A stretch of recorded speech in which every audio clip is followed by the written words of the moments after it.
Welcome to my channel Exploring Winter Medica. If you like the channel, please subscribe and don't forget to hit the bell so that you will receive further videos. I am presenting to you video on homeopathic remedies for winter season. Earlier, I have presented to you homeopathic remedies for summer season and rainy season. So in the winter, the brisk, crisp winter air can be a welcome relief for the sweltering humidity of the summer, and it's beautiful for some and problematic for others. So it is a natural phenomenon. It's known for its dry, cold air and the subsequent copious amounts of warm beverages to keep warm. There are some common health risks that come with this season. We enjoy the winter mornings and enjoy the cold weather. Let us not forget the repercussions of winter. In winter, we may have cold and flu, bronchitis, frostbite, and dry skin. There are several other problems that we may get in winter season, but let us concentrate on these four. The cold that we come across in winter season is nothing but upper respiratory tract infection, and most colds are caused by viruses, usually rhinovirus, coronavirus, respiratory syncytial virus, and parainfluenza virus. The symptoms that we find in cold are stuffy or running nose, sneezing, sore throat, cough, headache, red eyes, swelling of the lymph nodes, and fever. Whereas flu is caused by influenza A, B, or C virus, and it is spread by droplet infection during coughing and sneezing. It is more severe than the common cold. The symptoms that we find in flu are fever, chills and sweating, sore throat, running or stuffed nose, weakness, headache, muscle and joint pains, dry cough that can become more severe with mucus. Similar remedies are indicated depending on the symptom similarity, whether it is cold or flu. Let us know what are the remedies that we are having for cold and flu. The first and the foremost remedy that is indicated in for cold and flu is Aconite Nephilus in winter season. So Aconite Nephilus is a remedy which we'll have to think when there are dry cold winds. It is for acute or recent cases occurring in young persons, especially girls of a full plethoric habit who lead a sedentary life, persons easily affected by atmospheric changes, dark hair and eyes, rigid muscular fiber. And the complaints are caused by exposure to dry cold air, dry north or west winds, or exposure to draughts of cold air while in perspiration, bad effects of chest perspiration. Here, Aconite Nephilus, the patient is very robust, plethoric, very healthy. He is not easily affected by the dry cold weather. If he goes in the dry cold weather with thin clothes for a longer duration of time, then he gets the symptoms of aconite, and which are very sudden. And aconite symptoms are always associated with mental anxiety, worry, fear accompanies the most trivial element of aconite is indicated for the congestive stage of inflammation before localization takes place. That is, it is only for functional changes that happens, not for the pathological changes. If the pathological changes sets in, aconite is not the remedy, and aconite is having only 1 day history of exposure to cold, and the symptoms start suddenly. If the thing continues for the second, third day, then it is not aconite remedy. You'll have to think about some other remedy other than aconite.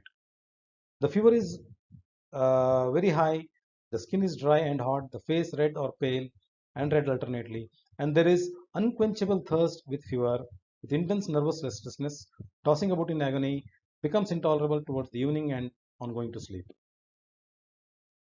In the cough in aconite is croupy, dry, hoarse, suffocating, loud, rough, croaking hard, ringing, whistling on expiration, and it is indicated for the first stage of pneumonia. In a person, we are having cough when any part of the body is uncovered, which is croupy, choking, strangling, when exposure to dry west wind, the land wind. It is similar to aconite. Say aconite, the person should be exposed for with thin clothes for a longer period. Then the symptoms of aconite sets in. Whereas in Hepar sulf, just a draft of dry cold air, the symptoms start. The cough is croupy, that is, after exposure to dry cold wind, deep, rough, barking cough with hoarseness and rattling of the mucus, aggravation cold air, cold rings before midnight or towards morning. The sensation that we are having in Hepar sulf is splinter-like sensation, fishbone or plug in the throat, which is similar to argentum nitricum, and nitric acid. Quinsy, that is peritonsillar abscess, when suppuration threatens chronic hypertrophy with hardness of hearing. So this quinsy or suppuration we don't find in aconite. In aconite we find only the inflammation but not the pus formation, which is there in other remedies like heparsulf, beratacarb, lycopodium, plumbum and soranum.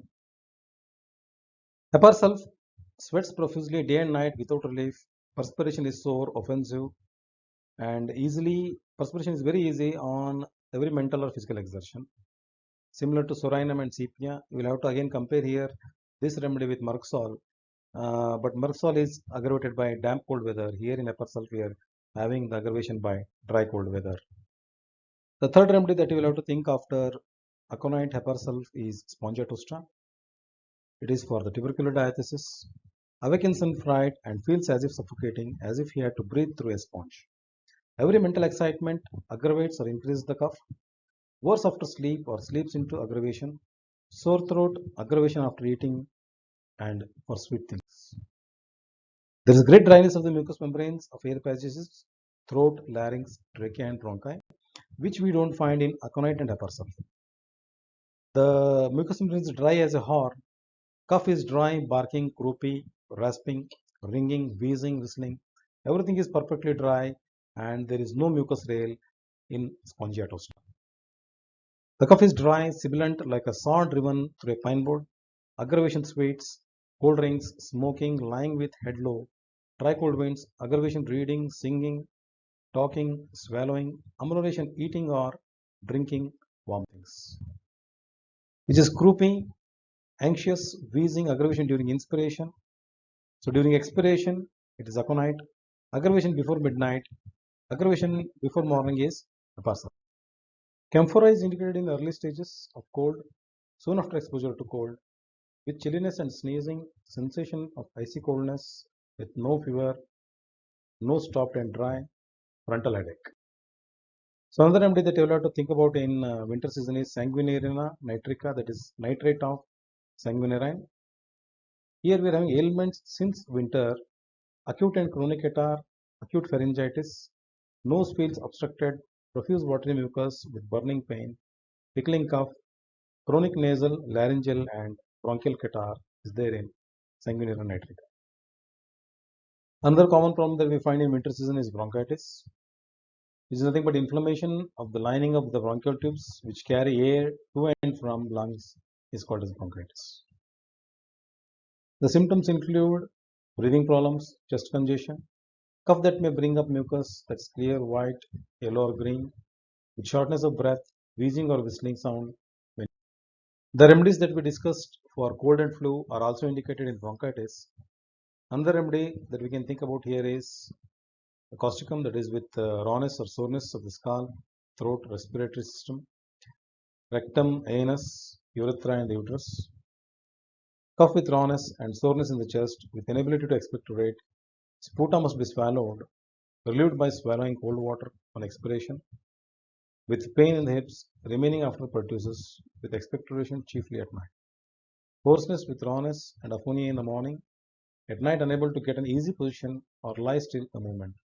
Faint like sinking of strength, weakness with trembling. So a person who needs Alicia can have bronchitis for weeks at a stretch or even all winter long. The cough takes effort and may bring up yellow or greenish mucus or little granules that have an offensive smell. Stitching pains may be felt in the back when the person is coughing. Chills are felt more than heat during fever. The person sweats at night. Calicarb has hoarseness with loss of voice, dry hard cough about 3 am with stitching pains and dryness of the pharynx. Bronchitis with where the whole chest is very sensitive. The expectoration is scanty, tenacious, but increasing in the morning and after eating, aggravated right lower chest and lying on painful side. So there is hydrothorax, which is ameliorated by leaning forwards. Expectoration must be swallowed, which is having cheesy taste, obvious offensive, lumpy expectoration, coldness of the chest, wheezing, cough with relaxed uvula, tendency to tuberculosis, constant cold, and patient feels better in warm climate. So in general, he is aggravated after position in cold weather from soup and coffee in morning, and about 3 o'clock lying on left and painful side. Better in warm weather, though moist during day while moving about. The other remedies that we discussed for cold and flu like aconite, heparsulf, spongia, and another remedy soranum. These are the remedies which are also indicated for bronchitis, and all depend on the individualization. The next problem that we find in winter season, especially where the temperature is very low, less than 5 degrees, is frostbite. It's an injury caused by freezing of the skin and underlying tissues. The skin becomes very cold and red, then it becomes numb, hard and pale. Frostbite is most common on the fingers, toes, nose, ears, cheeks and chin, which are very much exposed to cold. And exposed skin is cold. Windy weather is most vulnerable for frostbite. The first and the foremost remedy that we think about in frostbite is Agaricus muscaris.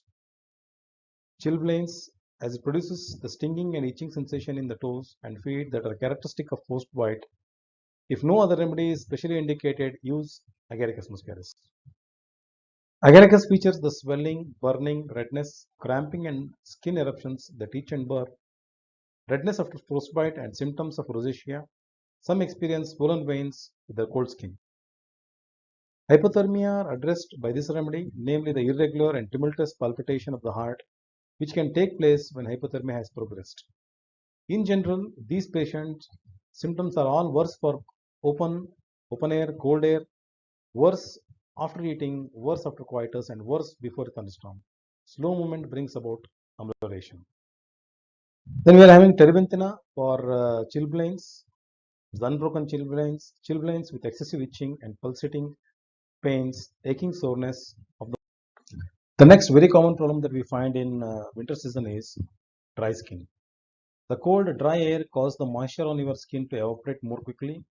Without this natural moisture, your skin feels unusually dry, tight and flaky. Lips and the skin may crack, and which are very painful.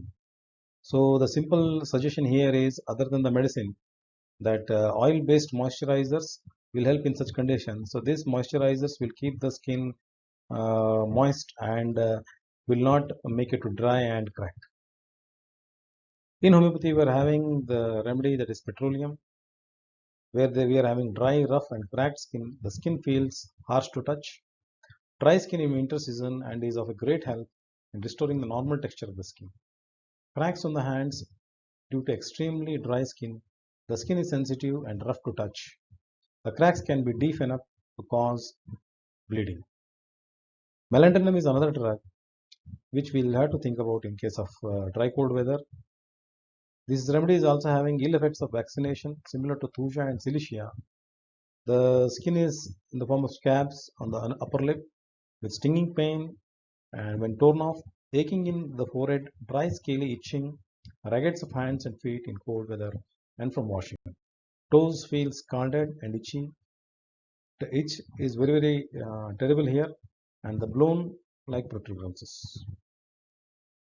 Extreme sensitiveness for cold weather is found in soranum with debility, lack of reaction when well chosen remedies fail to act, dirty, dingy look, dry, lusterless, rough hair, intolerable itching, herpetic eruptions, especially in the scalp and bends of the joints with itching, worse from warmth of the bed with enlarged glands.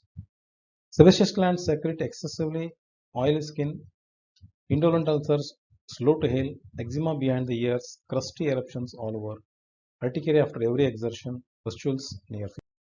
So these are the references for making this video: Homeopathic Metra Medica and Repertory by William Borick, Keynotes and Characteristics with Comparison by HCLN.